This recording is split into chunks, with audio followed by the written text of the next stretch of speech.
Hello, everybody out there in YouTube land. It is your buddy Chop It On coming at you with another episode of Chop Talk, brought to you by DFSArmy.com, your one-stop shop for all things DFS, MMA to PGA. We've got you covered. Today we're talking NFL. If you saw earlier today, put out chin music, and the video inside had a little bit of a snippet at the end, probably 5-10 minutes of tight ends. That's what we're going to talk about today. I'm not going to dive a lot deeper, so to be quite honest with you, if you watched that, you've already pretty much seen it all. But if you haven't watched that, now's a chance to get up on the tight ends. You've seen QBs, you've seen wide receivers, you've seen running backs. Let's dive into the tight ends. How are they different? What are we looking for? How are we narrowing down our player field to find the tight ends in the best position to hit value? It's such a volatile position that sometimes we don't even know what the hell we're doing, but we can at least narrow it down and play the odds. Stack the deck. Look for those best matchups possible. How do we do that? Well, the first thing that we're looking for is now, for some reason, when we go to tight ends, we do go back to the home team. We're looking for home teams. We're looking for favorites. Big favorites. We're looking for greater than a 24 implied team total, and of course red zone work and 8+ targets. So a little bit like the wide receivers, only we're not the reason why home team's in favorite. Teams tend to use the tight end when they get close into the end zone, and they tend to use the tight end when they need short, safe passes. So when they have a big lead, they rely on the running game and short, safe passes.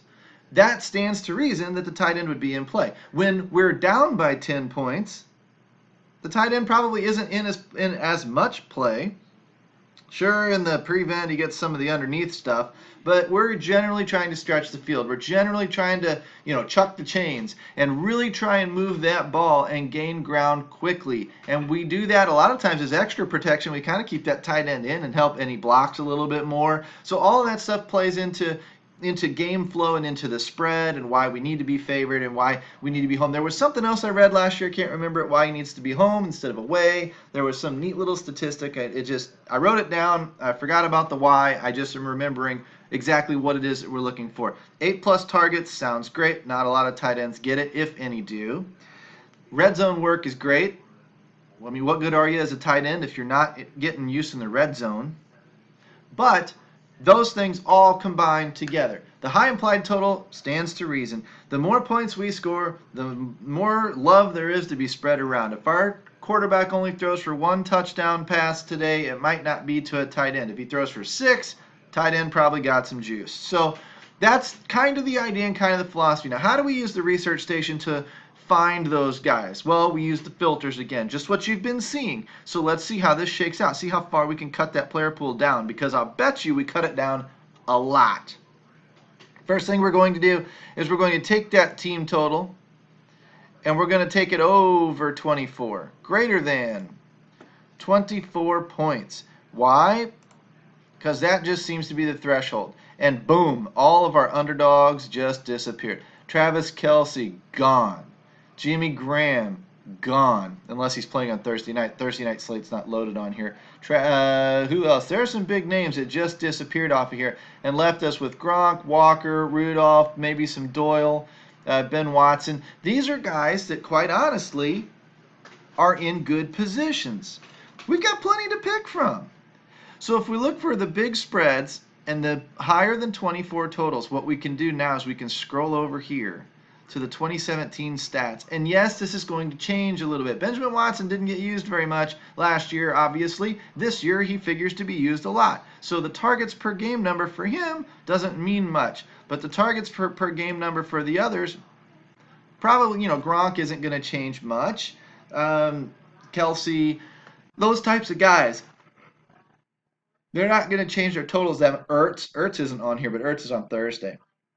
I'm just looking through here, and I'm looking for 8 targets per game. Guess what? None. Not even Gronk. You've got Gronk and Doyle. And Doyle's in a committee, and that's a little bit scary. Doyle's numbers may come down some. Don't really know how that's going to play out yet. It's going to take a few weeks to figure it out, but I can tell you this much. My tip to you, fantasy tight end tip number 1, don't play tight ends in committees. Oh, my God, you will go bonkers. You will be watching them throw to Benjamin Watson instead of Gronk, and you will be absolutely beside yourself with anger. Just like we don't like running backs in committee, we like the bell cows. We like tight ends that have all of the work to themselves, the only legitimate tight end target in the offense. Doyle and Ebron, it's just going to be like, who was it? I don't know. I go back to Zach Crockett, for crying out loud. And that's so far ago, that's not even accurate. But the idea is Indianapolis is in my mind as a notorious TEBC, tight end by committee offense. And I like Jack Doyle when he's cheap and everybody else is expensive, but when there's a few others down there in his price point, no. I don't know. He is volatile. He puts up good numbers, but he's volatile. Looky here at the receptions. I mean, up there with the 7.2, 6.9 for Delaney Walker, 5.4 for Ebron, 5.1 for Rudolph, 4 for James. Now we're getting down here. I mean, you only get 3-4 targets a game. There are games you're going to get 0, and there are games you might get 6 or whatever. And even 6 isn't great. That's not consistent, man. We want consistency. So we're really going to stick to these guys up top here. Looking at the red zone numbers, Gronk, Rudolph in the red zone dominate this category of the list of home favorites over a 24 implied team total. These are the guys that we're looking for. These other guys are fine, 10, 12, Doyle, Walker again. Get inside the 10, and that's an even juicier target. 9, 8, 7, so they're all about the same in there. So what we're wanting people to get about the 8-yard line and stall out. That's hard to predict, though. What we're looking for is the combined usage of a lot of targets per game and red zone work. That tells us the tight end's in a good position. When he's favored and when he's at home, he's in a good position to get some action, get a little love, get that contract paid off a little bit. And that's leading us to names like Watson at 4,900. I mean, Gronk at 7,900 is great. But if you're going to pay up for 2 bell cow backs and build your floor and maybe pay up a little bit at quarterback for even a Rivers or a Cousins or something like that, let alone a Tom Brady, you are not going to have room left for Gronk unless you start punting receivers. And what we're trying to do in cash and smaller leagues and smaller GPPs is really not go so much stud and scrub if we can. We want kind of guys that are up there in the salary range so that they're consistent, they're decent players, but not so high in salary that they don't have room to hit their ceiling and blow their value multiplier away. 4x, 5x bullshit. We want 6, 7, 8x. You can't get that at Gronk's value unless he scores 60 freaking points. And I mean, while Gronk can put up massive games, he's probably not going for 6x very often. We want guys that can do that because that's going to help us buy solid points from the Le'Veon Bells and the Aaron Rodgers and those types of guys when they're in good positions. And that helps get us over those 50-50 lines and over those cash game lines. So hopefully we can use a little bit of a portion of our bankroll and then start buying up tournament lineups and start taking some chances. If you follow me, you're going to start hearing me shifting a little bit away from some of the baseball stuff I've been talking about. You're going to hear me start talking about the 80-20 rule. The 80-20 rule is very simple. 80% of your budget, your weekly budget, goes into cash games. I am different in the industry. I don't say cash games are only head-to-heads and 50-50s or double-ups. I increase that because I have won a God's plenty triple-ups, a God's plenty 3-mans, 5-mans, quintuple-ups, whatever, with cash-type lineups. So if cash lineups can win those, and again, they're flat payouts. 3-man, 5-man, winner take all. Only got to beat 2 to 4 opponents. Triple-ups, flat payout. Cross that, get in the top 50 of 170 guys, bang, triple your money. Doesn't matter if you place 48th or if you place 3rd. Doesn't matter. There's no extra incentive for getting into the top 50 and then going for the top 10. There's no incentive there. Same with quintuple ups. There's no incentive there. That is saved for leagues and that is saved for GPPs and honestly, also head-to-heads. Why do I say that? Head-to-heads, to me, they boggle my mind. Everybody loves them, and I know I'm not seeing them correctly, but I cannot avoid seeing them as crappy contests.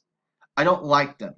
Why not? First of all, it takes a massive amount of volume to smooth out your variance. If you play 3-man leagues, you're going to get screwed by that guy who has a hot day, and you can put up a score of 180 and still lose. Same in a head-to-head. Whereas if I play a triple up and I put up a 180, I'm almost assured cash.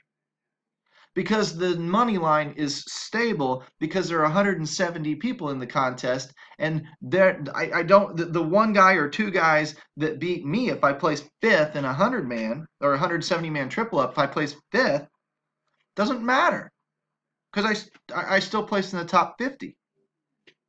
In head-to-heads, the more volume you run, the more variance you smooth out. That's true. If you're happy with a 20% ROI, that's fine. But most of us are trying to build to beat as many of them as we can. We're almost trying to. The thing I don't like about the head-to-heads is, let's say I run 100 of those.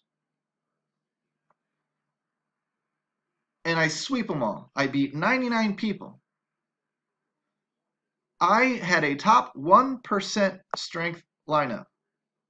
Put it in a 100-man 50-50, it probably got first or second place. Put it in a 100-man league, and it probably paid me $25 on the dollar.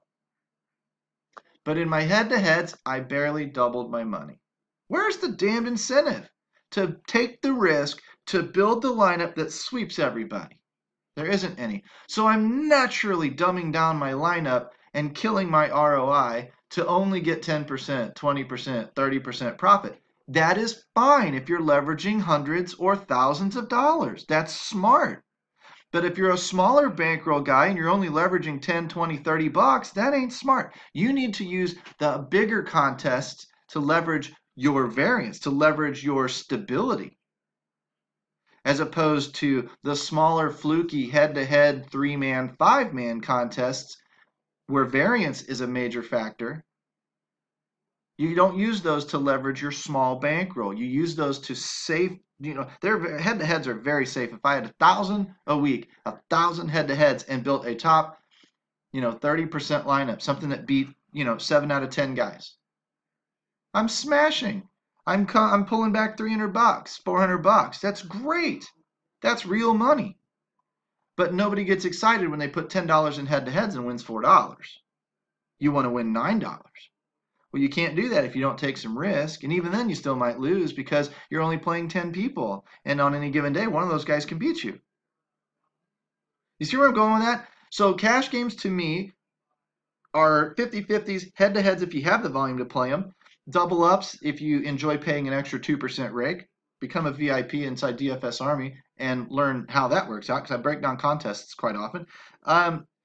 Triple ups, quintuple ups, whatever. Those are all cash games. Quintuple ups are where it starts to bleed from cash to GPP, because you do need to build for some upside and build some hybrid type lineups to get into those GPPs, to get into that top 20%. And then, of course, leagues and GPPs beyond that are what they are. So when 80-20% rule comes out, 80% of your money goes into cash games, 50-50s, triple ups, quintuple ups.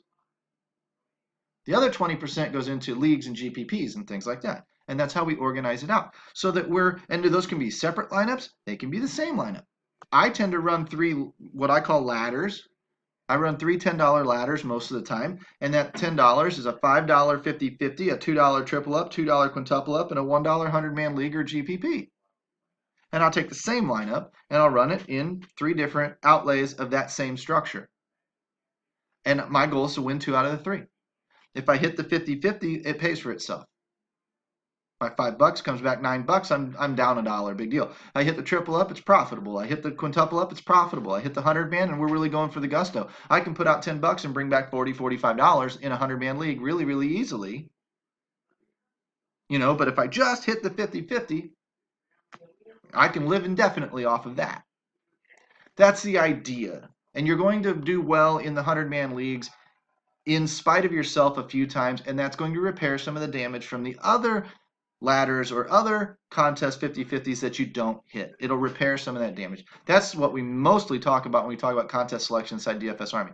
So you've basically got the tight end stuff. You got a little bit more about contest selection and 80-20 rule. That's what you're going to hear me start talking about. And what we're going to do is we're going to start taking most of our money and locking it up safe. That's what this player pool is for. Benjamin Watson, Gronkowski, maybe Doyle, Kyle Rudolph, Delaney Walker, those types of tight ends this week in week 1 are going to be popular. They're going to be chalky. They're going to be pretty much cash safe.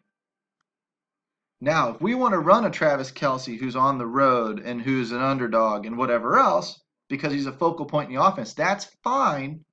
Save that for the other 20% of your budget. You have $100 to spend this week. Put 80 of it in 50-50s, head-to-heads, triple ups, maybe some quintuple ups.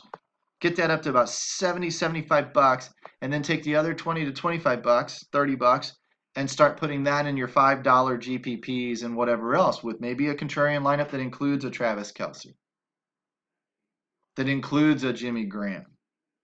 Something like that. That's how we're going to talk. That's how we're going to use these things. Hopefully we get to dive in a little bit deeper because this is very superficial stuff. Next will be defenses.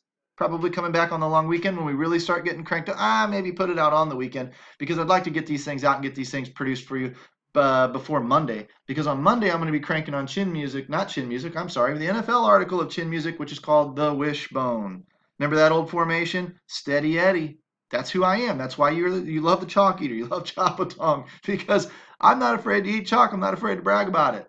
Ownership doesn't bother me as much as it bothers everybody else. I think it's an overrated concept. Yes, I know. Oh my God, you're so stupid. You haven't read Jonathan Bales or anything. You know what? I don't give a lion rat's ass about any of that. I don't produce unique lineups. Neither do you. I don't care about ownership. Neither should you. If you're thinking about ownership, yeah, you may want to play a guy, Tom Brady is important, and then, somebody else is maybe a GPP type of pivot. That's fine.